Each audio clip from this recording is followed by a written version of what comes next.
记住。すみません。离他们远点。面对日本人的挑衅，龙哥却不敢反抗，阿祖也只敢在旁边小声嘀咕：“妈的，有种就要中，看我看不看得到。”之所以这么忍气吞声，是因为他们俩是偷渡来的。龙哥原本是一名老实憨厚的小农民，还有一个相恋多年的女友秀秀。在那个困难年代，年轻人都想跑到国外捞金，秀秀也有这样的想法。虽然万般不舍，可为了成全女友的梦想，龙哥并没有阻止。挣了钱，我一定回来。可谁能想到，秀秀这一去变了无音讯，这可把龙哥急坏了，打电话给同在日本的阿祖，让他帮忙打听秀秀的下落。可秀秀就像人间蒸发似的毫无音讯。无奈之下，龙哥选择加入偷渡大军，孤身一人来到日本寻找女友。可初来乍到的龙哥不仅没钱，又不懂日语，还得躲避警察的盘问。到晚上，他只能蜷缩在街边的狗窝瑟瑟发抖。终于花了2天2夜的时间，龙哥总算找到同乡的阿祖。阿祖把龙哥领进屋内，向他介绍其他同样偷渡过来的同胞。可看到桌上的饭团，龙哥也顾不上什么礼数了，抓起来就啃。毕竟饿了2天2夜了，现在总算有落脚的地方了。隔天一早，阿祖便带着龙哥来到垃圾场做垃圾分类的工作。像他们这种没有合法身份的偷渡者，只能干一些又脏又累的活。这时，一个男人吸引了龙哥的目光。男人从垃圾堆里捡到一个钱包，打开一看，里面装着一沓厚厚的钞票。可男人却没注意到后面的垃圾车。龙哥连忙大声提醒：“我看，起来啊！”多亏龙哥及时出手，才把男人从垃圾堆救了出来。男人名叫香党仔，为了报答龙哥救命之恩，香党仔热情地招待了龙哥和阿祖，还介绍了一份清理下水道的高薪工作给两人。可没想到，下水道这种又脏又臭的地方，都会有警察来追捕，工人们顿时一哄而散。可在追逐的过程中，一名叫北野的警官不慎落入水中，龙哥担心会出人命，便出手相助，将他救了上来，然后匆匆离去。两人就此结下一段不解之缘。这没人管。日本人不偷东西啊，就以为别人也不偷，真傻。作为偷渡到日本的华人，每天都要干着最脏最累的活，拿着最低廉的工资，在日本打拼多年的肥雪告诉龙哥，这个年头啊，人人头上一片天，有钱就有天，没钱了，没哥们儿啊，没钱了，你呀，滚一边去吧你。而赚钱最快的方法是什么？当然是捞偏门。只见肥雪从钱包掏出一张白纸，塞入自动售货机，售货机立马吐出一包烟和许多零钱。一点事儿不会，又有烟抽，又有零钱花啊！肥雪劝说龙哥跟他一起捞偏门，可龙哥一身正气，自然不愿做这种事，于是跟阿祖找了一份在餐厅洗碗的工作。这天餐厅来了几个大人物。哇，这些都是什么人呢？穿红色衣服那个，姓高的，坦坦帮老大，这姓苏最凶。旁边那个高高的，好像是日本的黑社会。这时龙哥在人群中看到一道熟悉的面孔，这不就是龙哥朝思暮想的女友秀秀吗？没想到再次见面会是这种场景，而如今秀秀的穿着气质跟以往简直判若两人。龙哥想上前与之相认，却被阿祖一把拉住。他看出来秀秀跟一旁的黑老大关系不一般，此时秀秀也发现了龙哥，可眼神中却带着慌张，随后便坐上黑老大的车扬长而去。此刻的龙哥心如死灰，没想到自己远渡重洋寻找的女人，如今已经嫁为人妻。为了帮龙哥消愁，阿祖拿出珍藏多年的82年二锅头，龙哥一口气炫了大半瓶下去，然后目光锁定远处的2个洋妞。来，咱们轰炸东京去！好，轰炸东京！晚上龙哥彻底想通了，当初偷渡时身上的证件全都弄丢了，现在是彻底回不去了。既然走上这步归路，就让自己活得好一点。他决定要捞偏门。第二天，香港仔介绍龙叔给太保哥，太保哥是专门倒卖电话卡的。20張啊，50張啊，2000，下个月1万。你啃唔啃得落？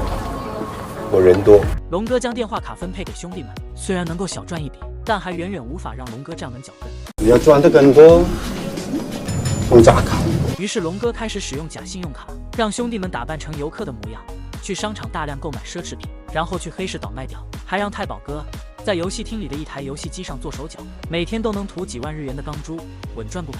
而在这段时间的相处下，龙叔发现阿祖的胆子很小，一做坏事就紧张，明显不适合干捞偏门这一行。跟兄弟们商量后，大家一起出钱给阿祖买了一台栗子车，而这也正是阿祖的梦想。阿祖开心的像个孩子一样，此刻的他还不知道，这台栗子车会成为他这辈子的噩梦。连我女儿都敢泡啊！我没有，我们是朋友而已。朋友，你刚才不拉他手吗？别误会啊！误会，我们是普通的朋友而已。我老八嘎牙嘞！就在刚刚，这个长相酷似吴彦祖的小伙正跟心爱的女孩变着魔术，可这一幕刚好被女孩的父亲德叔看到。德叔以为阿祖是小混混，对他大声训斥，阿祖却热情地递上2包糖炒栗子。你也是中国人呐、来来，进来喝杯茶啊！来，好。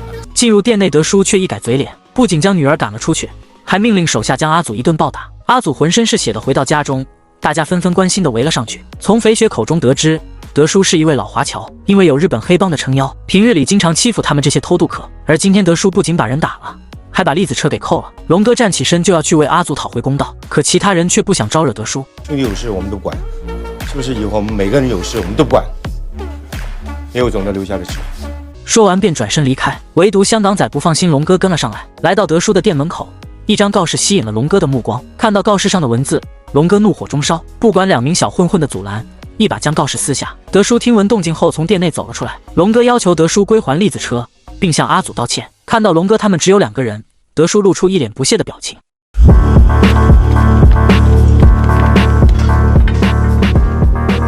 道歉还车！道歉还车！看到这么多人马，德叔差点被吓破裤裆。龙哥一伙人冲进店内一顿乱砸，并且顺利找回了栗子车，这下也算替阿祖讨回公道。而另一边，台南帮高老大发现了龙哥他们在游戏机里做的手脚，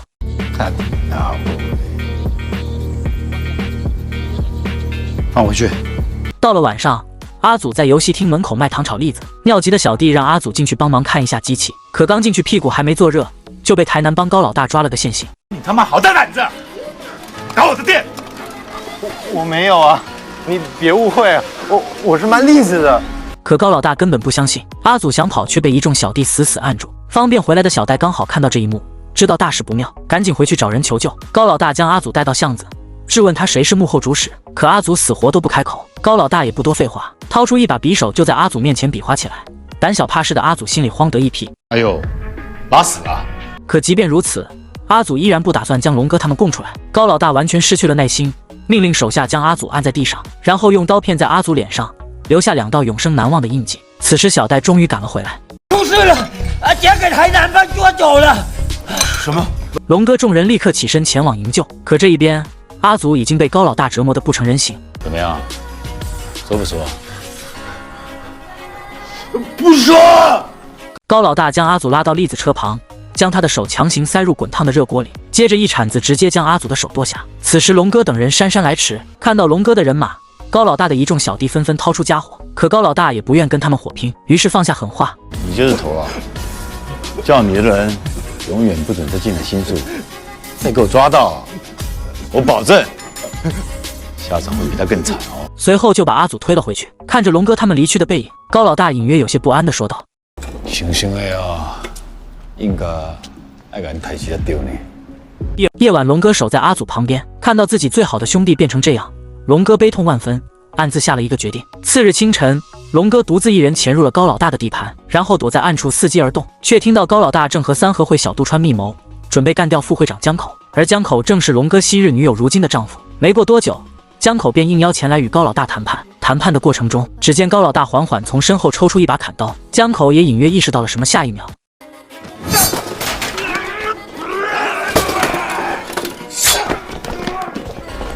躲在角落里的龙哥看傻了眼。这时江口突然倒在龙哥面前，谁能想到这还躲着个人。说时迟那时快，就在高老大砍向江口时，龙哥反手一刀，直接把高老大的手砍了下来。走啊！在龙哥的掩护下，两人成功逃离危险。随后江口将龙哥带回家，再次看到昔日女友秀秀，两人四目相对，却一阵无言。龙哥告诉江口，这次高老大的行刺是一个叫渡川的人在背后指使。在隔天三合会的会议上，对于这次江口被行刺，渡川矢口否认，因为没有实际证据。江口还被会长要求对渡川进行道歉，既然明的不行，那就来暗的。江口当天就找上龙哥，开门见山的让龙哥帮他做掉两个人，一个是三合会组长渡川，另一个是三合会会长。之所以叫龙哥来做这件事，是因为他不方便动用自己的人。龙哥没有拒绝，并提出一个条件，他要掌管台南帮的所有地盘。江口爽快地答应了。晚上龙哥潜入会长办公室，一刀便将他解决。没想到第一次杀人就如此顺利，而组长渡川更是被龙哥一枪爆头。随着三合会会长跟组长依次被杀，龙哥也如愿以偿地获得台南帮的掌控。可建立势力后，势力便会开始转变成权力，而权力将会腐蚀人心。一信息才来一次货，我还有什么赚头啊？最近抓得紧啊，破不够，扣点 K， 多嗨呀！谁能想到眼前这个杀马特贵族竟然会是吴彦祖？自从龙哥当上新宿的扛把子，在新宿的各方地头蛇纷纷前来祝贺。虽然是黑道的身份，但龙哥依旧坚持本心，只想做一些本分的生意，于是将新宿的管理权交给手下众人。可手下这些人又有哪个是善茬？很快便被利益冲昏了头脑，私底下涉黑贩毒，无恶不作，其中以阿祖最甚。记得，我刚买了一辆跑车，想载你去德鲁克。我没空。是不是因为这个？啊？我已经做过很多镭射手术了，很快就会消掉的，我保证一定会消掉的。有事啊？友達。是朋友的话，为什么不敢看我啊？何やってんだよ。何見てんだ？イケてんなこれ。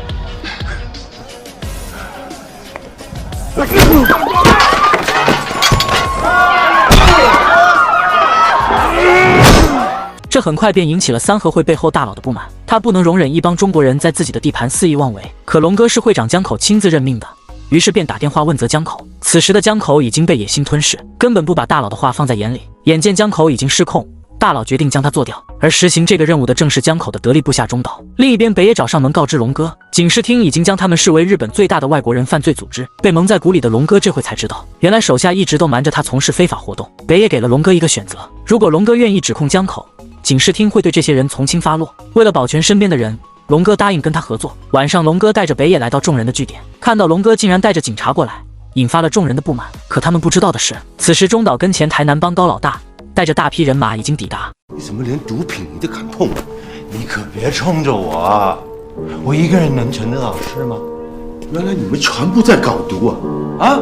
龙哥没想到手下的小弟竟然全都背着他贩毒，于是愤怒地指责起来。可在场众人翅膀都硬了，谁还愿意看龙哥的脸色？当初你到日本，谁看你？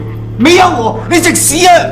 香港仔更是趁其不备，狠狠给龙哥来了一刀。肥雪见状，赶紧上前劝说：什么事都会谈，什么时候都可以妥协。中国人不打中国人。